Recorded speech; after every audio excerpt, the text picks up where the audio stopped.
साल 1980 जून महीना और तेज बारिश। बम्बई के सबसे अमीर इलाकों में से एक पैडर रोड के एक बंगले के लोहे के गेट से एक काली मर्सिडीज कार निकली। कार को गेट से बाहर जाते उस बंगले की बालकनी पर खड़ा एक शख्स देख रहा था। वो थोड़ा परेशान सा था। उसने अपने सफेद कुर्ते की जेब में से रखे 555 सिगरेट के पैकेट से एक सिगरेट निकाल कर वो सुलगाने लगा और 2 घंटे और 7 सिगरेटों के बाद वही मर्सिडीज कार वापस उसके घर के गेट में घुसती दिखाई दी। कार के ड्राइवर ने तेज बरसात के बावजूद लपक कर कार का पीछे का दरवाजा खोला। कार से एक 70 साल की बुजुर्ग महिला उतरी। उस महिला का नाम था जेनाबाई दारूवाली और उस घर के मालिक का नाम था हाजी मस्तान। हाजी मस्तान जुर्म की दुनिया का वो नाम था जिससे पूरी बम्बई कांपती थी। मस्तान एक ऐसा डॉन था जिसने कभी एक भी गोली नहीं चलाई, न ही कभी उसके खिलाफ किसी अदालत में जुर्म साबित हो सका, लेकिन फिर भी उससे पूरी मुंबई खौफ खाती थी। बचपन में अपने पिता के साइकिल की दुकान पर काम करने वाला हाजी मस्तान जवानी में पैसों के लिए कूली बन गया और आगे चलकर मुंबई का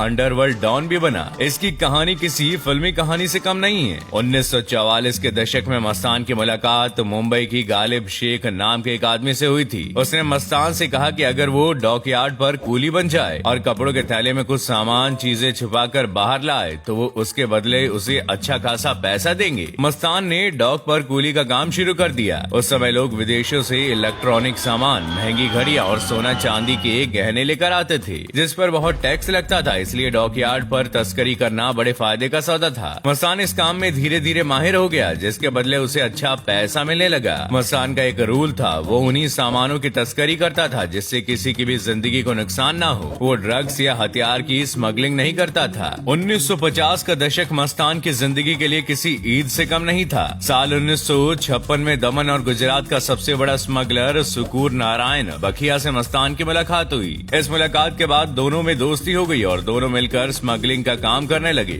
मस्तान और बखिया मिलकर दुबई और एडन से सोने के बिस्किट, ब्रांडेड घड़ियां और ट्रांजिस्टर की तस्करी करने लगे। दोनों ने इसमें खूब पैसे छापे और मस्तान एक मामूली कुली से मुंबई का मस्तान भाई बन गया। हाजी उस समय के साथ ही मुंबई का डॉन तो बन गया था, लेकिन जब भी जरूरत होती तब वो गैंगस्टर वर्दा राजन, मुदालियार और करीम लाला का सहारा लेता था। इसी को देखकर दाऊद ने अंडरवर्ल्ड की दुनिया में कदम रखा और धीरे धीरे मुंबई पर कब्जा करा। 1970 के दशक आते ही आते मस्तान ने पूरी मुंबई पर कब्जा कर लिया। समुद्र पर उसका राज चलने लगा। मस्तान बचपन से अमीर बनने के सपने देखा करता था और अब उससे ज्यादा ही बन गया था। उसने पैसों के दम से ताकत भी कमाई। उसे मर्सिडीज की सवारी का बहुत शौक था। सफेद डिजाइनर सूट पहनकर जब वो अपनी मर्सिडीज से निकलता था लोग उसे सलाम ठोकते थे। हाजी मस्तान के दबदबे से उस समय की पीएम इंदिरा गांधी भी परेशान थी। दरअसल इमरजेंसी लगने पर उसे गिरफ्तार किया गया था और ये पहला मौका था जब हाजी जेल की सलाखों के पीछे खड़ा था। जेल में मस्तान की मुलाकात जेपी से हुई थी। जेपी से मिलने के बाद हाजी बिल्कुल ही बदल गया। साल 1980 में उसने जुर्म की दुनिया को अलविदा कह दिया। हाजी मस्तान ने 1984 में एक पॉलिटिकल पार्टी भी बनाई जिसका नाम दलित मुस्लिम सुरक्षा महासंघ रखा गया। पार्टी ने चुनाव भी लड़ा लेकिन कामयाबी नहीं मिली। जिंदगी के आखिरी वक्त में मुंबई का सबसे पहला अंडरवर्ल्ड डॉन और कुख्यात तस्कर अपने परिवार के साथ रहा और साल 1994 में हाजी मस्तान मिर्जा की दिल का दौरा पड़ने से मौत हो गई। दोस्तों आज की वीडियो में बस इतना ही। आपको हमारी वीडियो कैसी लगी हमें कमेंट करके जरूर बताइएगा। वीडियो को लाइक और शेयर करना ना भूलें और ऐसी मजेदार वीडियोस के लिए चैनल को सब्सक्राइब जरूर कर लें।